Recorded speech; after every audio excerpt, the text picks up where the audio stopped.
ASEC, linawin lang po natin, ilan po lahat yung mga active cases, aktibong kaso ng Mpox sa bansa? Right, Mon, isa lang ang active case natin. Medyo tinatanong mo yun, no, nakakalituhan sa social Yun nga media. eh. No? Siyempre, magandang linawin na rin natin. May mga nagsabi, ano daw ginagawa ng DOH dun sa 10 kaso. Mga ma'am, sir, yun pong ating siyam na kaso noon pa po yun. Simula July 2022 hanggang December 2023. Mon, if I may, Opo. dalawa kasi yung mga deklarasyon na ginawa ng WHO. Ang unang deklarasyon, noon pa pong July 2022, nung panahon na iyon. Yung panahon pong yun, ang CLADE, yung grupo ng Mpox virus na umiikot, ay yung Clade 2. Yung ngayon naman, yung taong ito, 2024, nagdeklara sila ng panibago. Bakit panibago? Kasi nawala, humupa yung yung first declaration. Yung second declaration this year, napansin nila yung Clade 1, yung isang grupo, kabilang grupo ng monkeypox virus, siya naman yung umiikot, kaya sila nag-declare. Yun pong ating 9 cases before 2023 po yun. I mean, December 2023 pa atras.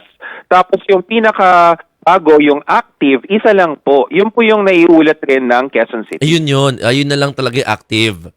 Opo, siya rin po yun. Hindi lang po namin dineklara kasi usually, as you notice, no, ang local governments talaga yung may prerogative na pagdating sa mga contact tracing. So, ang DOH, na natututo na rin po ang ating media, no, hindi kami talaga nagsasabi ng detalye. Pag nag-decide ang mga local governments na magsabi, kasi kita nyo, may action kagad sila, napuntahan nila yung venue, ganyan-ganyan. Yun po yung importance nun.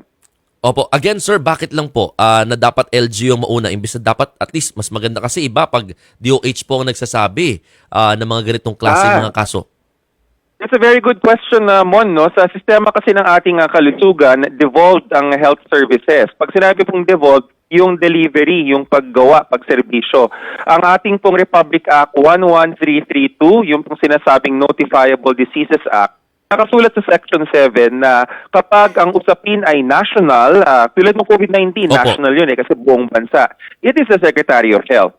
Pero pag ang usapin po ay localized, yung paggalaw ng mga sakit, tulad nung nakikita natin na Mpox, isang kaso lang yung bago, at alam naman na kung LGU kung saan siya, nasa power po ng local chief executive ng gobernador, mayor, na magdeklara ng anumang health declaration niya. Usually sasabihin niya outbreak, no? So ganyan ang ginagawa nila. Tapos kasabay kasi nun, ito yung mahalaga, Mon, yung mga kilos na ginagawa. And nakita natin yon sa ginawa ni Mayor Joy Belmonte. Nag-declare siya, but at the same time, meron ng response plan. Okay.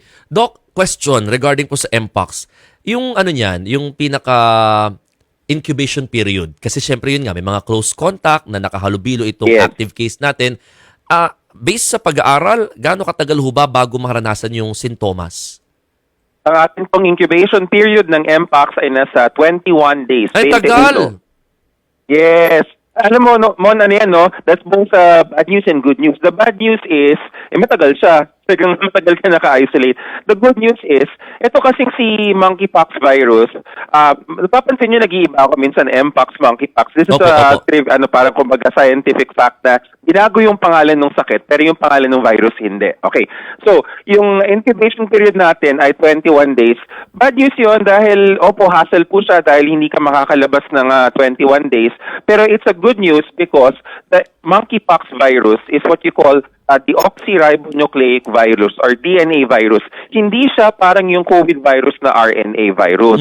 Pag DNA virus, mas matagal nga yung kanyang yung kanyang mga simptomas. Pero yung kanyang mutation, hindi siya ganun katagal. I mean, ganun kabilis. Hindi nagde-develop agad. I mean, okay. Ganun COVID-19, parang every 3 months may bagong variant or something. Si Mpox, pansin nyo, parang dalawang taon bago tayo nagkaroon.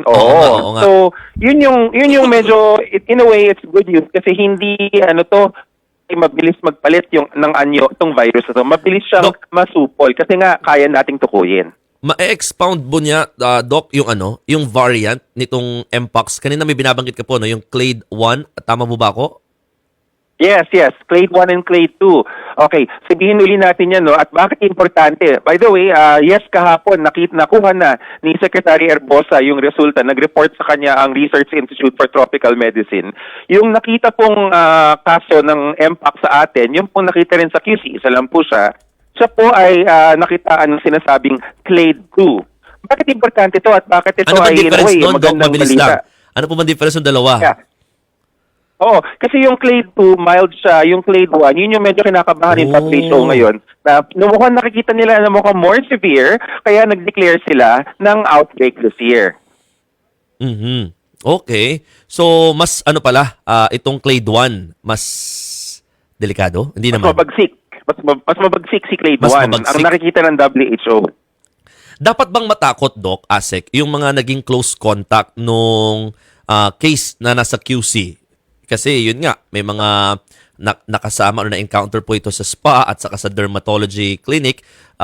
Paano po yung treatment para po doon sa mga kung sakasakali na makaranas ng sintomas? At ano-ano ulit yung mga sintomas para mabigyang paalala po ang ating mga kababayan?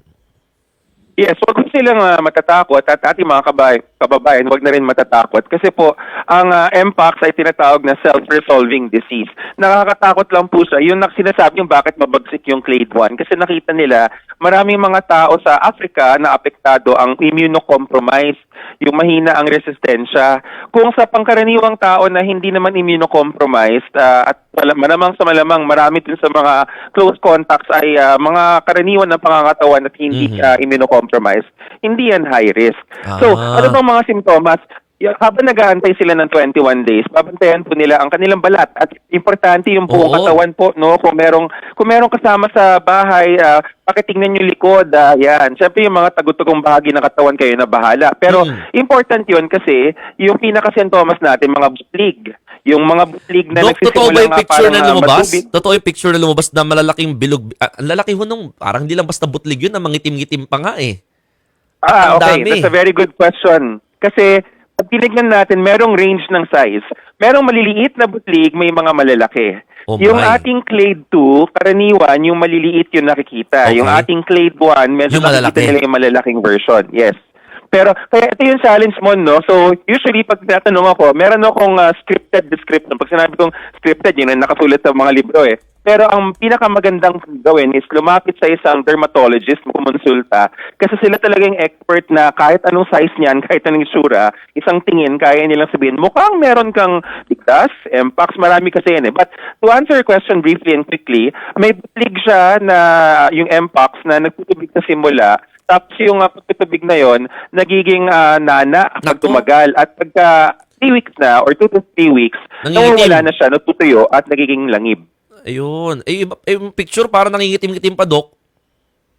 Oo, yun yung langib, no? Parang yun ba yun? parang the formal medical term is necrotizing tissue. So, kasi pagaling na namatay pala na siya, yun. sumarado na siya eh. Gumaling na siya. Pagaling na, By okay. the way, para masabi mo na gumaling, dapat tuyo na at natanggal na ng kusa yung mga itim-itim. Matatanggalin na yan eh, pero kusa. Doc, sorry, ang dami namin tanong. Bitin pala yung oras pag ganitong oras ka namin tinawagan. Pero, Doc, yung sa QC case, tama ba? Wala siyang history na nag-abroad? Yeah, wala siyang history ng travel and consistent yan, no? Yung nakitang Clade po sa Paano kanya, yun? ang tingin namin sa DOH, yung dati pa rin yun, yung dating mild daw umiikot. So parang malamang sa malamang, hindi lang natin napansin kasi nawala yung emergency noon. Tapos mild naman nangyayari. Baka sinasabi ng mga tao, ay, wala lang to, tapos gumagaling. Yun yung sinasabi namin, medyo good news. Pero kailangan alerto pa rin tayo, ha? Huwag tayong alarmado, alerto lang tayo. So may umiikot, Doc? Ano yung umiikot na yan? Oo, pero wag ho kayong matatakot, no? Okay. I know it sounds, bakit kalmado? Nakikita ko rin sa social media, bakit ang DOH parang kalmado Oo lang? nga, Doc, Alam ang niyo po, kalma mga nyo. kababayan, Ang kalmado nyo.